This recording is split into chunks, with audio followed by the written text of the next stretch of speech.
Hello. Sunday ఏం తిన్నారు? చికెనా? మటనా? ఏం తిన్నారో నాకు మీకు ఇంట్రెస్ట్ ఉంటే కామెంట్‌లో చెప్పండి.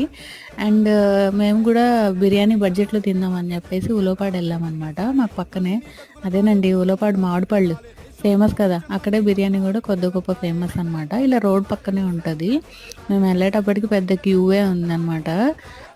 ఎందుకు అంత క్యూ ఉంటుంది? ఎందుకంత రష్ ఉందంటే ప్లేట్ 150 రూపీస్ ఇద్దరు ఈజీగా తినొచ్చు. బడ్జెట్‌లో వస్తది. అండ్ మసాలాలు అవి గూడా మీడియంగా ఉంటాయి. చూడండి ఎంతమందున్నారో. ఇంక మేము అడిగితే మాకు 40 మినిట్స్, హాఫ్ అన్ అవర్ అట్లా పడతదని జెప్పారు. వెయిట్ చేసి తీసుకుందాం అనుకున్నాం కానీ, అప్పటికే వర్షం పడేలా ఉంది. ఈ లాస్ట్ 2 డేస్ నుంచి ఎప్పుడెలా ఉంటుందో తెలియట్లేదు గదా! అందుకని ఇంకా తిరిగొచ్చేసాము. ఇంకా లోకల్ రెస్టారెంట్‌లో తీసుకొని వచ్చేసాము. బిర్యానీ అండ్ చికెన్ కర్రీ తీసుకొని. మా సండే ఇవాళ అలా అయిపోయిందనమాట. మీరేం తిన్నారో చెప్పండి. అండ్ వీడియో నచ్చితే like and subscribe. Bye bye. ఒకవేళ ఉలోపడైతే కమెంట్‌లో పక్కా